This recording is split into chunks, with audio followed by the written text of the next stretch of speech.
Hi, I'm Sarah Bradbury from The Upcoming, and as part of our podcast interview series, today I'm going to be speaking to the director of The Beast, Bertrand Bonello. It's a new science fiction romantic drama film, loosely based on Henry James' 1903 novella, The Beast in the Jungle. It stars an absolutely phenomenal Léa Seydoux and George Mackay, and let's hear more about it now. Hi, Bertrand. So nice to chat to you. How are you doing today? Great, thanks. Huge congratulations on this absolutely epic film. I actually watched it last year at Marrakesh Film Festival. Oh, okay. Nice place. Amazing to see it as well on the big screen. I guess, one of those films that makes you feel so much.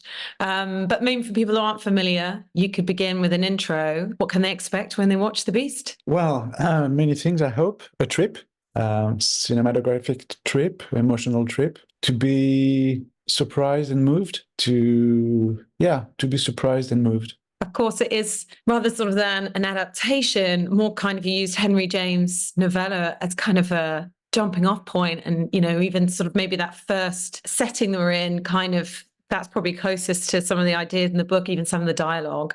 But then you kind of go on your own journey with some of the ideas in that. So maybe you can talk us a bit through what gave the initial idea, and particularly the film's relationship to the book. Well, in fact, it's a book I've read like a few times a long time ago. I never thought of doing an adaptation of that, but it's a very precious book for me. When I started to put some ideas on the paper, and one of the desire was to do a kind of melodrama.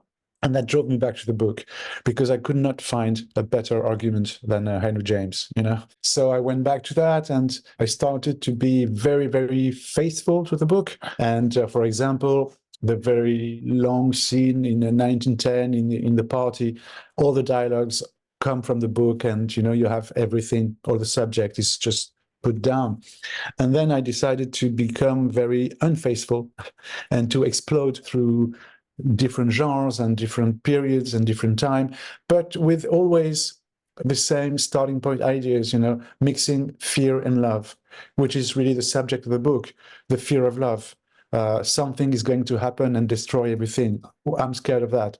It's invisible. We don't know what it is. I kept these arguments for the 2014 and 2044 part. What an incredible pairing in Léa Seydoux and George Mackay. It was one of those funny things that sort of on paper, I perhaps wouldn't have put them together, but the sort of chemistry and, through all the different time periods between these actors is astonishing. But they're also just so different. Not only are their characters different, but the actors are very different. I know you've worked with Léa before. Maybe you can start with her. It really celebrates her beauty, but also just her real ability to put the audience in her skin. You literally feel like you feel every emotion that she's having.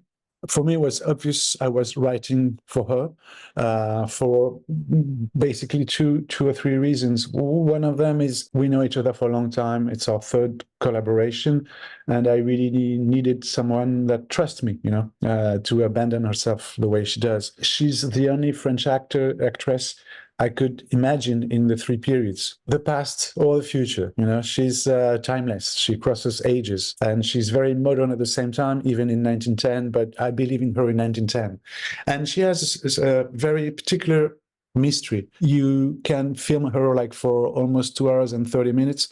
You don't know what's in her mind. And this mystery is it's amazing for the camera. She's stronger than the camera in a way. So for me, it was obvious she would be, the center of the film. Her partner should have been Gaspard Ulliel, that died a few weeks before the shoot. So I really had to take a decision quickly. And my decision was to still do the film, to postpone it, not to replace him by a French actor. So there is no comparison, It would have been impossible for me, but also for the actor. So I started to search for British or American actors. And then I met George in London. We were doing some tests. Of course, the tests were amazing. He's an amazing actor. But beyond that, I could see in him intimate understanding of all the challenges of the scenes and of the film for some personal reasons. We never talked about that, but I could feel that. It was a little better than just a good actor, And so for me, it was like an obvious choice. Then I brought him back in Paris just to see him and Leah together, just to see if the couple was working. And there was something like very, very quickly that appeared to me that, I found them. And he just seems to be one of these actors who is just so chameleonic, and even like how unrecognizable he is in that third time period from the ones before. And obviously, learning the French and everything. I mean, what an ability he has.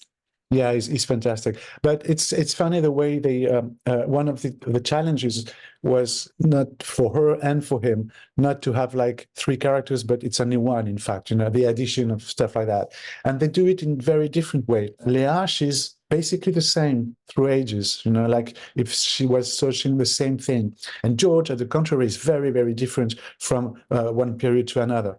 And it's true that when you leave the British gentleman in 1910 and you find this American incel in 2014, the job he's doing, technical, but not only technical, the way he feels the character is very, very impressive. I have to say, George McKay is the best actor I've been working with ever. And in terms of the look and feel of the film, I mean, there are just so many striking images. And I guess you kind of had your work cut out for you, because it's not like doing a period drama or doing a sort of retro-futuristic dystopian film. You're really having to sort of conjure these completely different settings. And I was just thinking, even when she's like in the tank, and then the beautiful costumes back when they're in 1910, the doll factory when it sets alight. I mean, you must have just had a blast creating these scenes, but they must have also been challenging. So what were some of the highs and lows of that? Yeah. I mean, I wanted the film to be intimate and spectacular in the same time, and to always give a lot of visual, in every scene. Of course, like the fire scene and the underwater scene were very, very challenging because everything is done live. There is no CGI, it's no special effects. Everything is live. So, and it's not a $30 million film, so I had to be very, very precise in prep. But when you do challenging scenes, one advantage is that the whole crew is so concentrated, and focused, because it's not the kind of scenes you do every day. Did you have a favorite scene when you watch it back? Or is that like trying to choose your favorite child? I don't know.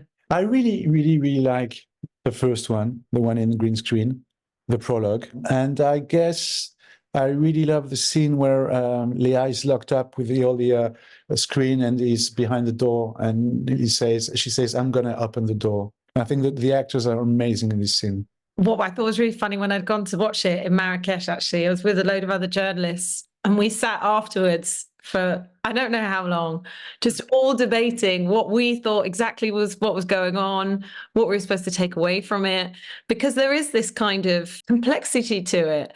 But then I guess underneath it all, there's also this emotional layer. And as you said at the beginning, really at its heart, it is about fear and fear of love. So you can kind of read as much into it as you want, or sort of take any of the layers, even about thinking, what does our future hold?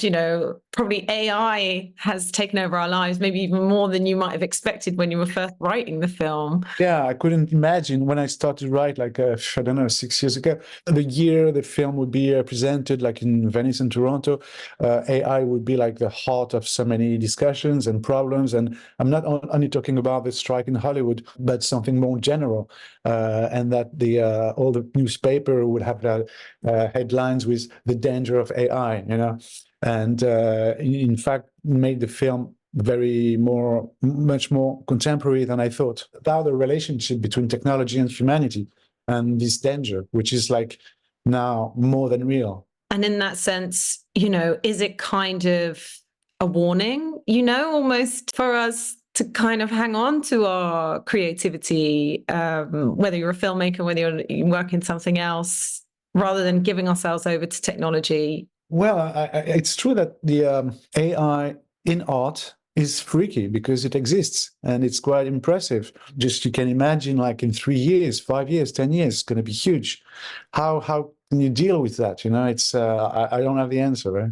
Have you had kind of strong responses to the film. I guess like me and my friends talking about it, has it prompted a lot of conversations? Have people come to you kind of wanting to get to the bottom of get some answers about how it all fits together? Well, it's true that I've been touring the film like for more than 6 months now, and between the Q&As and the interviews, I can see that there are so many entry doors for people to talk about the film. Like all the articles, they are pretty much different, and it pushes the journalists to make something maybe more personal in the way of talking about the film. And for me, it's a great pleasure to have that. I remember one of the things we discovered afterwards, there was the third version of Louis was almost kind of verbatim taken from a real serial killer video, which is kind of a strange one if you didn't know about that already. So what was kind of thinking behind that, of almost kind of, I guess it puts people on a wrong foot to know that that was a real person. I know. But when I discovered these videos like 10 years ago, I was very impressed and I kept them in mind. It's comes from a guy called Elliot Rodger. I just took the videos. No, the character is very different because after that, Elliot Rodger really killed some women and posted the videos and killed himself. Well, I was very impressed by the videos because it's the words he uses, the calm, something very normal in a way, which is more freaky than if he was like insane or stuff like that. It's not Jack Nicholson in The Shining. It's something, even more freaky. I was searching for an idea to talk about the fear of love in something in a more contemporary period. In a way, incels, they do not express it this way. It's like unconscious. But what do they say? No woman wants me, so I hate them, so I'm going to kill them.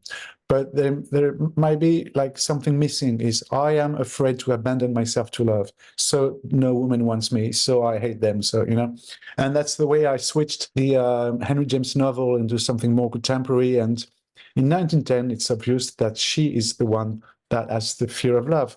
And in 2014, it's him, and she's the only one who sees that in him. So I guess that was also significant for you with this film of centering the female experience and it almost becoming a character study of this woman through time. Yeah, exactly. Yeah. In a way, she's the same, but the periods are so different that the period changed you, but she's the same woman with the same fear and the same desires and the same loneliness in a way. And can you quickly tell us what you might be working on next? Have you already got an idea for your next film? It's just starting to take some notes. I mean, The Beast is a film that really emptied me, so I put so much in it. Now I feel a little empty, and which is a good feeling, you have to feel yourself again. Well, thank you so much for your time and huge congratulations. It was really one of my favorite films I saw last year. So thanks a lot, Sarah. Thanks a lot. Thanks a lot. Have a great day. Bye.